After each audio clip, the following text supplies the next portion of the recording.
Hey y'all, I'm Samuel Hoffman. Hi, this is William Bowles. And we're real estate agents at the Corcoran Group in New York City. This is our tape segment of Ask the Agents Live.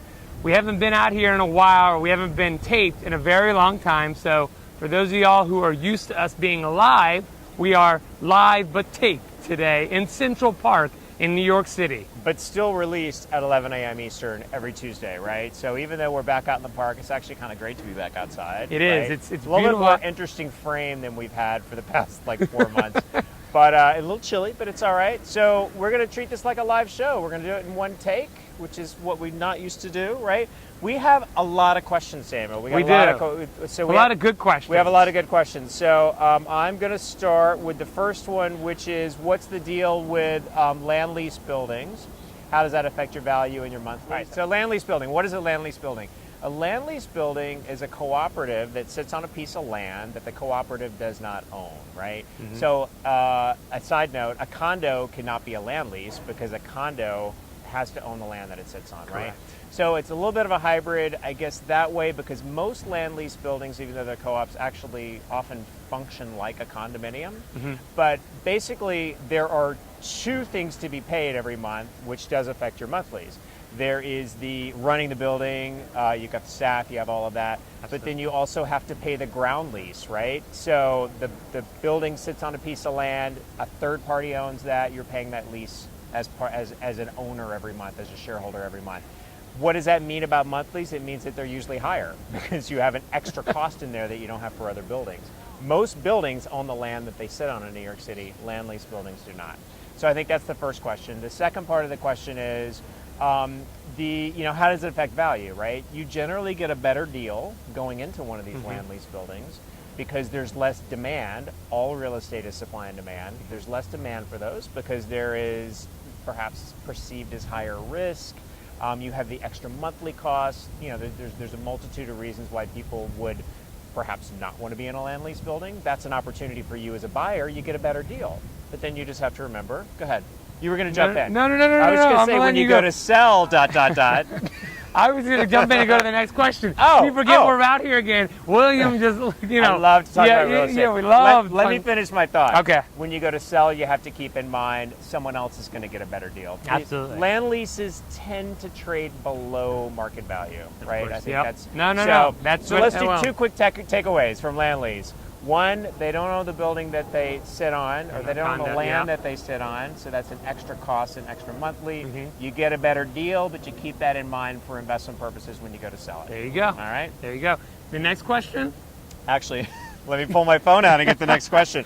Sorry, we're used to having it all in front of us. We are used to having it all in front of us. This is from Dan Steinberg, how easy is it to add a washer dryer to a unit? Start. Well, that's a good question. Well, it just depends on what we like to say, what is the wet over dry policy, or what is the wet over dry of the apartment. So basically, it just depends if the unit allows it, the building allows it itself to have them in the units, and then also where is the water, in the pipes. You got to have water for a washer dryer. Exactly, where they're located. So typically, if the building allows them in the units, then you're typically going to be putting them by a bathroom or by the kitchen because that's where your pipes already are. So it really just depends on the building, on the apartment itself.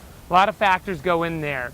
I think it's a great question to ask when you're looking at apartments, when you're a buyer. Get your agent to ask on your behalf, or Absolutely. Ask the listing agent directly. Obviously, washer dryers allowed. Obviously, you don't want to be asking after you already have the apartment. Right. So a lot of times you get the answer case by case. That's actually the way that we answer the question a lot, because we never want to guarantee anyone that they're going to get anything, right? Because we can't control it. But if there's a precedent in the building, generally if people have washer dryers in the building, they're all kind of in the same line, they're all sort of tied into the same pipes, etc. Then there's no problem. And like I said, once again, in New York City, washer dryers are highly coveted to have in the actual apartment unit. I'll just add, and then we'll move on to the next one. All the new buildings, pretty much every single new building is going to give you a washer dryer. They're going to give you one when you buy. It's already going to be installed. It's the 70% of the market that is pre-war and sort of mid-century buildings where it's really building by building, and it depends on how they run the building. Depends if they've been renovated, you know what? or Washer they dryers have flood. We know that. All right. So that was another great question. Okay, I'm going to let you start with this one. And- Would your apartment lose value if a lot of other tenants were constantly renting out their homes on Airbnb? Well, okay, so that's a really good question. I actually asked you that question to begin with. Well, Airbnb, first of all, in New York City, It's illegal. it's illegal. So let's start with that. It's illegal. That's why I was asking. I mean, yes, it's illegal. And actually, this comes from the same person who asked us about families in New York yesterday, which we really can't answer either. So thank you for those back-to-back. But we can answer this one. Yeah, we can answer It's this. illegal. It is Most illegal. buildings are not allowing it. Most buildings have enacted specific rules against it. When you're purchasing in the building, or if you're trying to lease out in the building as an owner, you're actually signing documents that say, I will not rent this out. And you could be evicted or lose your apartment. Exactly. So a couple of years ago, I think it was a bigger deal. We primarily serve Manhattan. Manhattan's really tightened up on that. If you get it in northern Manhattan, it's a little bit looser. If you get out to Brooklyn, it's a little bit looser. Queens, things like that. Generally, the Manhattan buildings, they know what's going on, especially if there's a doorman. They know everything that's going on. The doormen know everything about everyone and about everything. So I think the bottom line is, yes, it can affect your value, but I don't think you're going to be able to get away with it anymore. How's that? That answered it pretty much. Okay, so I think we had one more good one. Actually, I just have to give a shout out to Ali Israel, who asked about cod liver oil. If you watched our show yesterday, because we're taping this the day after the other one. If you watched our show last Tuesday week, morning. If you watched our show last week, I talked about cod liver oil. Gives me a little spring in my step. Does about 10 different things. What does it taste like? It tastes It tastes like lemony olive oil. So you don't taste fish? No. It tastes like oil.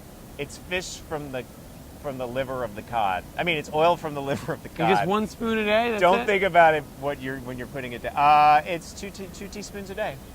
We'll spring in your step. All right. Gotcha. Thanks for that. Feel free to message me personally if you have more questions about cod liver oil. And we have one last question here. Yeah, it's this is a 10 good million. Okay, so 10 or 20. Okay, so 10 or 2. difference? Yeah, well, what's the difference? It must be nice. 10 million. So here's a good question from Lee Brandt.